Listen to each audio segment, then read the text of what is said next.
Vamos hoy a acercarnos a unos pasajes que nos van a parecer un poco familiares. De hecho, en las reuniones anteriores, en las semanas pasadas, Dios a nosotros como iglesia nos ha estado hablando acerca del gobierno y la función de la iglesia en relación al gobierno.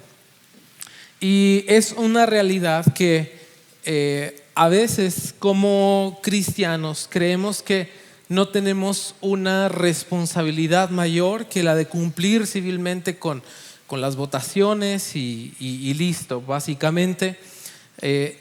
Y decía también hace unas horas que pasa que a veces decimos, bueno, hay decisiones que se toman a nivel ciudad o a nivel senado, diputaciones, gobierno, que no son las decisiones que nosotros hubiéramos tomado. Ayer estaba leyendo, tengo por aquí una imagen para no fallar exactamente cuántos años, creo que la borré aquí. Ayer salió como noticia, dice: Ciudad de México cumple 17 años de interrupción legal del embarazo. Hasta la fecha se han realizado 273,723 abortos hasta la mañana de ayer. La Ciudad de México ayer celebra 17 años de este gran logro, de este hito. Y luego después de eso dice, han venido tantos miles de Puebla, miles de Morelos, miles de tal ciudad y tal otra. Y cuando vemos cosas así decimos, es que, o sea, yo no soy el presidente, yo no tomé esa decisión. Y aun cuando oramos e intercedemos, pasan cosas que están lejos o fuera de nuestra capacidad.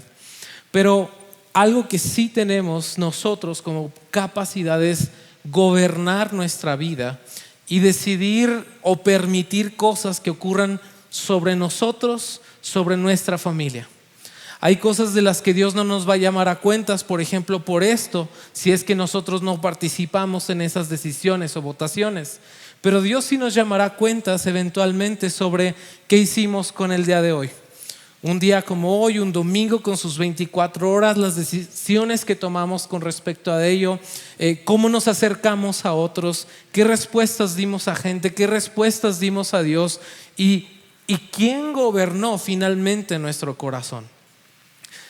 Es cierto que está el reino de las tinieblas, es verdad que Satanás es el príncipe de este mundo y hay dominios, potestades, autoridades, es verdad todo ello, pero la Escritura dice que la luz en las tinieblas permanece y las tinieblas no pueden ahogar, no pueden terminar con la luz. La Escritura es clara y dice que al final de los tiempos el Señor vencerá, Satanás será derrotado, ya ha sido derrotado en la cruz y eso no puede cambiar. Es decir, Satanás está derrotado ahora y para siempre también. Pero sobre nuestro corazón, sobre nuestras decisiones, estamos nosotros, está nuestro reino frente al reino de Cristo. Está la visión que Jesús tiene sobre nosotros, los mandamientos, sus ordenanzas, o están nuestras apreciaciones de la realidad y lo que nosotros queremos hacer. Está lo que Dios diseñó, sus planes para nosotros, o está nuestro plan también. Y finalmente son dos reinos que se oponen entre sí y solo hay un trono. Es decir, solo alguien puede dirigir, solo una persona, solo un reino puede gobernar sobre nuestra vida y es nuestra decisión, no es nuestra responsabilidad dejar que o reine el gobierno de Cristo o reine nuestras emociones, nuestros pensamientos, nuestros planes. Sobre eso sí tenemos responsabilidad y todos nosotros, tarde o temprano, entraremos a la eternidad y estaremos frente a aquel gran trono blanco. Y entonces será revelado a nosotros mismos qué tipo de vida tuvimos y quién gobernó sobre nosotros. Así que yo quiero que hoy podamos nosotros recordar la historia de Nabucodonosor. El pastor nos la enseñaba hace unas semanas y veíamos cómo Nabucodonosor se convierte en una bestia. ¿verdad? A causa de su orgullo. Pero, amados, esto no fue de manera abrupta. Es decir, Dios no juzgó al rey Nabucodonosor de manera instantánea o de manera voluntariosa, de repente decir, ya Nabucodonosor se siente muy y no sé qué, y entonces le voy a emitir este juicio. Sino que 12 meses atrás, un año antes, Dios le da a Nabucodonosor un sueño en el que él ve un gran árbol cuya copa llega hasta el cielo, y un árbol muy abundante en frutos, y abajo de ese árbol pueden vivir las aves y viven muchos animales, y ese árbol se convierte en una bendición para muchos a su alrededor. Pero Nabucodonosor despierta, no comprende de qué se trata este sueño, lo abruma y manda llamar a Daniel. Daniel, el profeta, le va a dar la revelación de qué significa este sueño, y dice lo siguiente en Daniel 4:24: la interpretación del sueño y el decreto que el Altísimo ha emitido contra su majestad es como sigue: usted será apartado de la gente y habitará entre las bestias del campo, comerá pasto como el ganado y se empapará como el rocío del cielo, con el rocío del cielo. 7 años pasarán hasta que usted reconozca que el Altísimo es soberano de todos los reinos del mundo. Lo que acabamos de cantar: Jehová, tú eres excelso sobre toda la tierra. Y luego dice aquí: y que se los entrega a quien él quiere. La orden de dejar el tocón y las raíces, porque ese árbol en el sueño del rey se cortaba, lo enmallaban, lo dejaban anclado. Y luego dice: la orden de dejar el tocón y las raíces del árbol quiere decir que su reino les será devuelto. Ahora lean conmigo, dice: cuando haya reconocido que el verdadero reino es del cielo. Cuando haya reconocido que el verdadero reino es del cielo. Ahora, ¿cómo reconozco que el verdadero reino es del cielo? El siguiente versículo dice: por tanto, es decir, está relacionado. ¿Cómo puede Nabucodonosor reconocer el dominio del reino sobre su vida? Dice: yo ruego a su majestad aceptar el consejo que le voy a dar. Renuncie usted a sus pecados y actúe con justicia. Renuncie a su maldad y sea bondadoso con los oprimidos. Tal vez su prosperidad pueda continuar. Versículo 29: 12 meses después, mientras daba un paseo, y viene el juicio. Es decir, Dios había anticipado a Nabucodonosor, pero además de darle la sentencia, le da una solución. Le explica cómo puede él, a través de Daniel, le explica cómo puede él revertir el juicio, revertir aquella sanción que el orgullo de Nabucodonosor ameritaba, y específicamente también nos enseña qué es lo que Dios está juzgando. Dios está juzgando el pecado, Dios está juzgando la falta de justicia, y Dios está juzgando la falta de misericordia. Ahora, nosotros pudiéramos decir: bueno, es que es el rey, él tiene ciertos dominios. Pero si vamos a Miqueas capítulo 6 versículo 8, dice lo siguiente: él te ha declarado, ¿qué dice? O hombre, en general. Este vocativo es un genérico. Puede decir hombre, mujer, puede tener tu nombre, es decir, esto es para todos. Y dice así: él te ha declarado, oh hombre, lo que es bueno. ¿Y qué es lo que demanda el Señor de ti? ¿De ti cómo te llamas?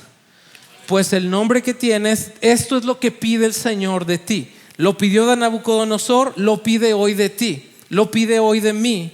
Y dice: sino solo practicar la justicia, amar la misericordia y andar humildemente ante tu Dios.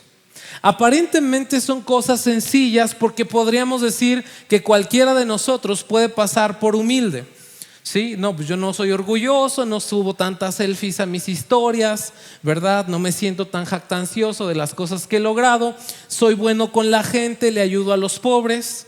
Sí, y bueno, pues también, no sé, si yo vendo cosas, y pues vendo kilos de a kilo y litros de a litro, y entonces limitamos nuestra concepción de lo que la palabra dice a cosas totalmente humanas. Pero la Escritura no hace referencia a los parámetros humanos, sino más bien a los parámetros divinos.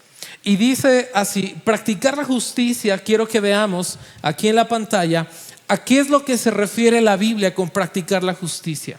En su original, practicar la justicia es hacer manual y mentalmente o poner en práctica lo nacido de la rectitud de Dios. Aquello que viene de la rectitud de Dios, lo que Dios considera justo, no lo que yo considero justo. Y el Dios que tenemos, amados, hace llover sobre buenos y malos, sobre justos e injustos. El Dios que tenemos nos manda perdonar 70 veces 7. El Dios que tenemos nos dice que si otra vez nos vuelven a lastimar, otra vez tenemos que perdonar. El Dios que tenemos tiene una medida de rectitud, una medida de justicia que no es la nuestra. Nosotros podemos pecar con el pensamiento, pero el Señor dice que aún nuestros pensamientos tienen que estar regidos por Él. Es decir, al darnos esta instrucción, poner en práctica lo que nace de la rectitud de Dios, yo quiero pedirle que con mucha sinceridad usted pueda responderse a sí mismo si las 24 horas del día nosotros vivimos en esta condición. Porque la realidad es que el contexto que tenemos nos va orillando a responder o no de cierta forma. Ahora, hay una segunda cosa que el Señor pide, que es lo siguiente: amar la misericordia. Amar la misericordia significa en su original ser amigo con el amor fiel o agradarse en el amor fiel. ¿Qué tipo de amor? Un amor ágape, un amor incondicional, como el amor de un pacto. Es decir, misericordia no solamente es pues darle 3 monedas al niño que está ahí en el semáforo, ¿sí? Eso es más casi lástima que misericordia. Misericordia no solo es perdonar al que se ha equivocado tantas veces con nosotros, es amar de una manera incondicional. Pero la realidad de los hechos es que amar de manera incondicional se vuelve muy complicado, porque en el pacto es difícil pero alcanzable. En el pacto matrimonial es difícil pero alcanzable. Sin embargo, fuera de ese pacto, amar de manera incondicionalmente es muy complicado. Entonces, lo que Dios está pidiendo de nosotros parece muy sencillo al enunciarse. Lo que Dios le pide a Nabucodonosor parece muy sencillo al enunciarse, pero la realidad es que adentro del corazón humano se convierte en algo inalcanzable o muy lejos de lo que nosotros podemos vivir. No obstante, con eso pide una tercera cosa, y lo que es andar humildemente con tu Dios. Andar humildemente con tu Dios en su original significa tener un estilo de vida o un patrón de conducta que tenga que ver con la humildad, es decir, con reconocer la grandeza de alguien, y en este caso específicamente habla de Dios como el Elohim.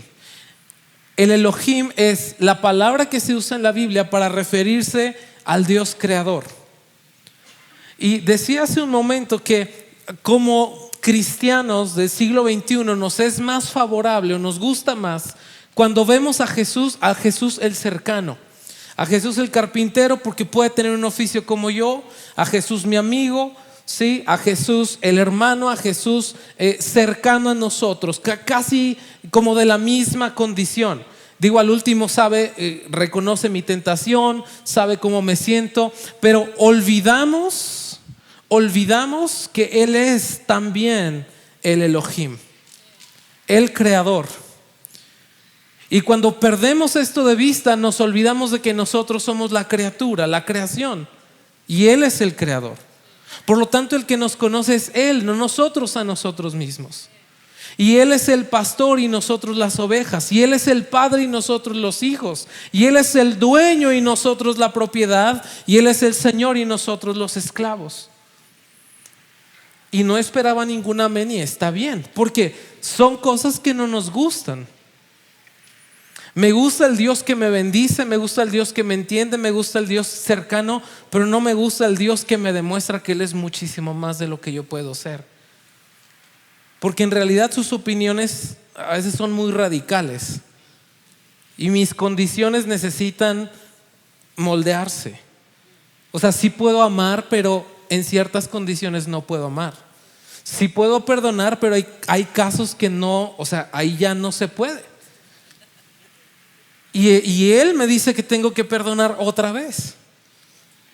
Entonces, realmente esto que Daniel le dice a Nabucodonosor, arrepiéntase de sus pecados y practique la justicia.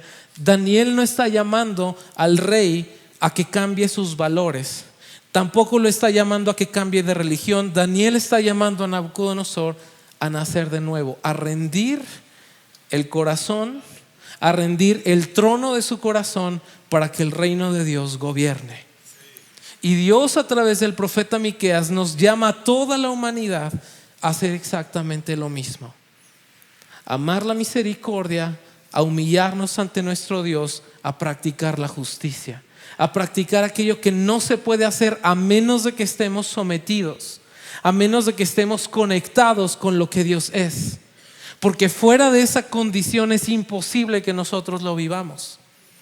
No sé cómo se percibe usted al respecto de esto, pero yo me puedo percibir que esto no es algo que yo pueda hacer en mis fuerzas, porque no todos los días me levanto santo. A veces no oro, Cristo, ¿verdad? ¿Y cómo lo ponen a predicar? A veces no oro, sí, me da vergüenza, pero lo reconozco, ¿sí? A veces no leo como debiera.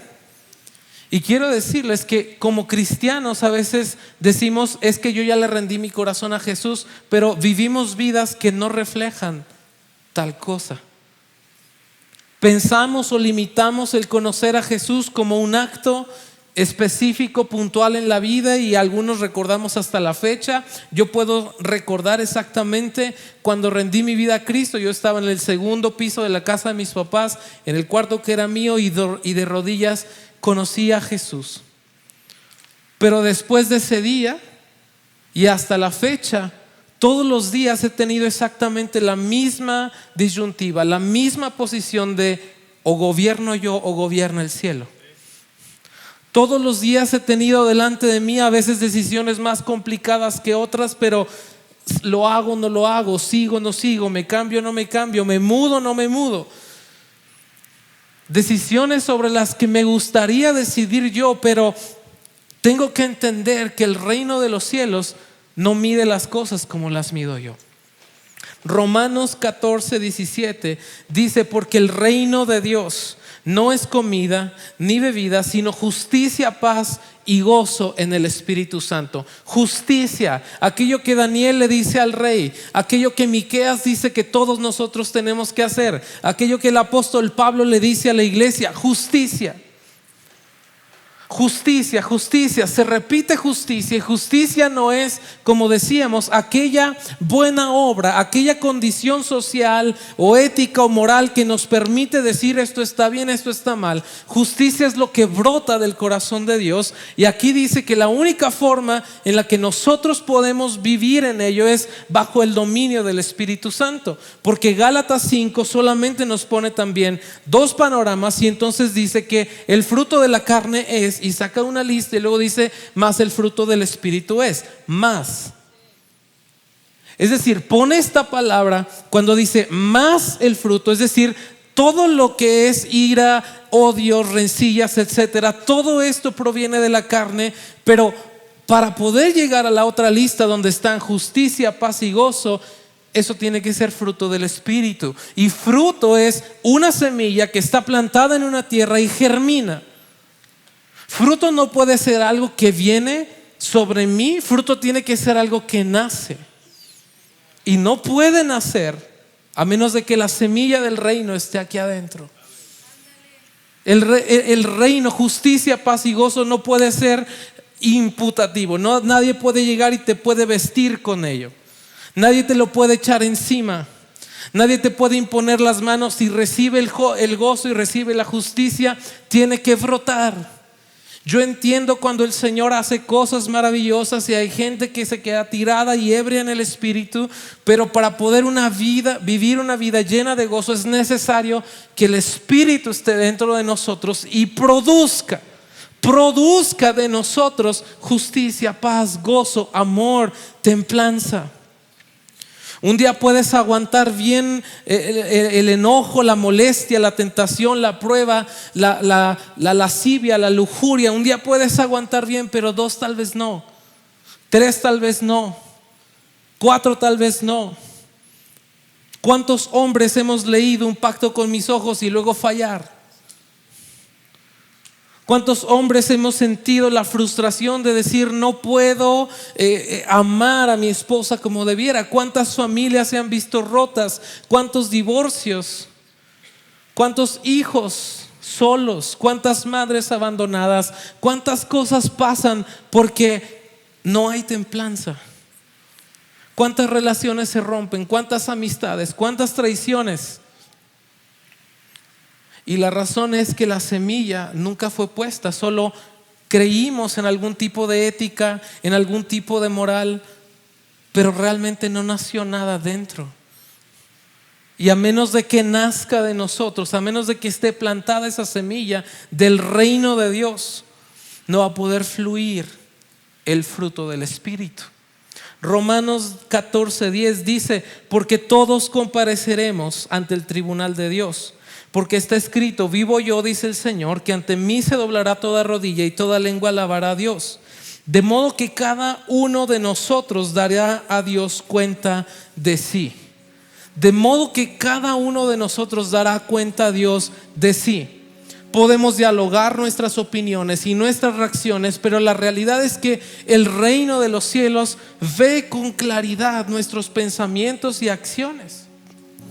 Ve las motivaciones de nuestro corazón, y un día todos nosotros, ayer llegó nuestro amado Aarón, pero tal vez mañana llegamos nosotros, o en una semana, o en un mes, o en un año, no sabemos cuándo. Y cuando esa ventana de tiempo se acaba, cuando la puerta se cierra, está escrito que todos los hombres mueran una sola vez, y después de esto, el juicio. No nos gusta el juicio, pero Hebreos dice: está escrito, está estipulado, todos deben vivir una sola vez y luego ser juzgados. ¿Con qué nos vamos a defender ese día? ¿Con actitudes? ¿Con contextos? ¿Con espérame, yo te explico? La única forma de estar de pie delante de Dios sin vergüenza es que seamos justificados por la fe a través del Hijo de Dios, que es Jesús. La única forma en la que podamos estar ahí con fruto abundante es que el Espíritu Santo esté dentro de nosotros y lo vaya produciendo a medida que nosotros vamos viviendo. Porque un día vamos a ser juzgados, amados. Esto no se queda aquí. Hoy es un muy buen momento para recordar que nuestras vidas solo son un pasar en el tiempo, que esta vida no es eterna, que es verdad que el Señor nos llama a cambiar nuestro entorno, a bendecir nuestras generaciones. Sí es verdad que Dios nos llama a un don, sí es verdad que Dios nos llama a un ministerio, pero hay algo mucho más trascendente que esta vida. Y no podemos ocultarnos atrás del llamado, ni atrás del don, ni atrás del servicio. El profeta Daniel, capítulo 9, versículo 20 dice: aún estaba yo orando y confesando mi pecado. Yo esta semana leí el libro de Daniel una vez y otra vez, y tú te lees desde el capítulo 1 hasta que termina y no encuentras donde Daniel peca. O sea, Daniel deja la vara súper alta. Decidió en su corazón no contaminarse, comió vegetales en lugar de lo del manjar del rey, abría la ventana y oraba, fue amigo de gente consagrada. Dios le hablaba y le revelaba un montón de cosas, le dejó visiones que hasta la fecha los teólogos debaten y dicen: esto ya pasó, no pasó, esto es la bestia que va a venir. Dejó un montón de cosas, pero no se ve dónde peca. Sin embargo, Daniel dice: yo confesé mi pecado. Te pregunto hoy: ¿hemos confesado el nuestro? ¿Podemos delante de Dios decir: en esta área de mi vida, sin darme cuenta o dándome cuenta, empecé a gobernar yo. Esta decisión la tomé yo. No fui guiado por el Espíritu, no pedí consejo, no abrí la Biblia. Yo decidí. Hoy estoy cosechando frutos que no quería, pero lo hice. Arbitrariamente decidí ver lo que no debía ver. Arbitrariamente decidí no perdonar. Arbitrariamente decidí no amar. Se requiere valentía para poder decir: otra vez voy ganando yo. El trono cada vez, el reino de Dios cada vez se ve más de lado, y cada vez vuelvo a ser el que pensé que nunca iba a volver a ser. ¿No te ha pasado que de repente dices: ¿cómo fui capaz de hacer esto? Porque adentro de nosotros está esa lucha. Tengo una frase que dice: vivir bajo el reino de Dios es imposible si se intenta por fuerzas propias. La vida del reino no es una condición moral ni meramente actitudinal que se adquiera con la edad. Precisa de un nuevo nacimiento y una abdicación al reino propio y al reino de este mundo por medio de la vida del Espíritu. Mira, Daniel vivió las peores circunstancias que tú y yo pudiéramos haber vivido. Y para esto puso una línea del tiempo que quiero que veamos muy rápido. Y en el extremo inicial encontramos la infancia de Daniel y su adolescencia. Daniel pasó entre 10, 12 años viviendo en Jerusalén, sus primeros 10, 12 años bajo el reinado de Joacim. Y cuando él estaba viviendo normal, una vida relativamente tranquila, todo bien, a muchos cientos kilómetros de la ciudad donde él vivía, dos grandes potencias chocaron. Explicaba que era como si hoy chocara Estados Unidos contra Rusia. Eran dos potencias mundiales dándose con todo, y Babilonia era una, peleaba contra Egipto. Esto está en Crónicas. Y el imperio babilonio vence finalmente Egipto y empieza a conquistar las zonas aledañas, y aprovechando se extiende por Oriente Medio y se encuentra Palestina, donde está Jerusalén.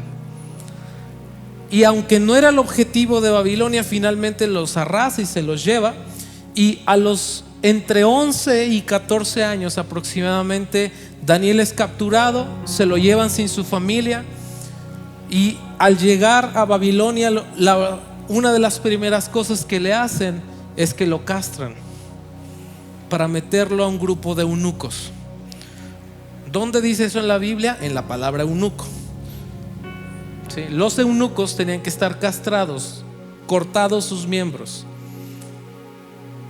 Entonces tiene 12, 13 años, se lo llevan sin padres, no sabe bien qué onda, lo obligan a hablar un idioma, lo meten a un seminario lingüístico de 3 años, donde le prohíben hablar su idioma, y va a dejar el hebreo. Tan va a dejar el hebreo que la parte central de Daniel está escrita en arameo.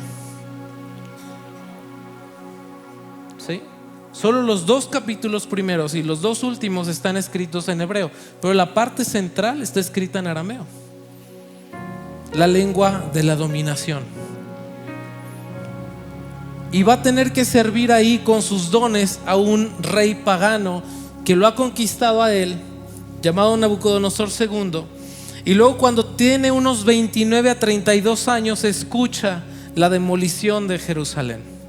Si alguna esperanza le quedaba de que las cosas pudieran medio arreglarse, Babilonia llega a un punto en el que destruye Jerusalén.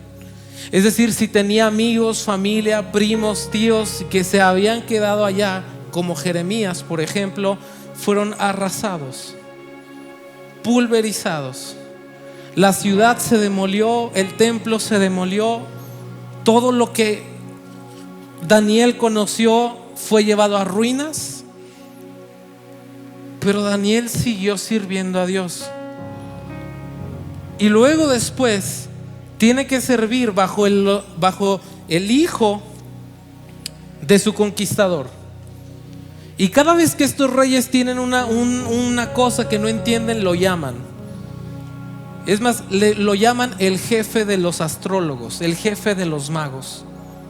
Todos los demás eran magos, él entraba dentro de los magos. Para un judío, vergonzoso tener esa posición. Y un día lo llama Belsasar y le dice: te voy a hacer el tercero. ¿Cuál era el tercero? El hombre más importante del reino. Es decir, lo iba a subir a una jerarquía de rey siendo esclavo, porque has explicado el sueño. Y cuando se va a convertir en el gobernador del imperio, el imperio cambia. Un nuevo imperio, que es el imperio medo-persa, vence a los babilonios, conquista la ciudad de una manera inexplicable. Miren, en los otros servicios no me extendí, pero lo explico para que te puedas dar una idea de qué tan complicado era. Babilonia era rodeada por una muralla de 30 metros de espesor y 100 metros de altura. Para poder penetrarla, cualquier imperio debió haber pasado por lo menos un mes. Pero Ciro, rey de Persia, desvió el río y se metió por los acueductos, y en una noche venció Babilonia. No hubo guerra, no hubo asesinatos, y Daniel ahora fue esclavo del esclavo del esclavo. Y en Daniel capítulo 9, bajo Darío, todavía vemos a Daniel abriendo las ventanas y orando 3 veces al día. Para entonces Daniel tiene más de 80 años. Te pregunto, ¿qué hace que un hombre se sostenga hasta los más de 80 años sirviendo al mismo Dios en las condiciones que te acabo de contar? ¿Por qué se sostuvo? Sirvió a 5 reyes paganos, pero no se doblegó ante ninguno, porque el reino sobre su corazón siempre fue el Señor.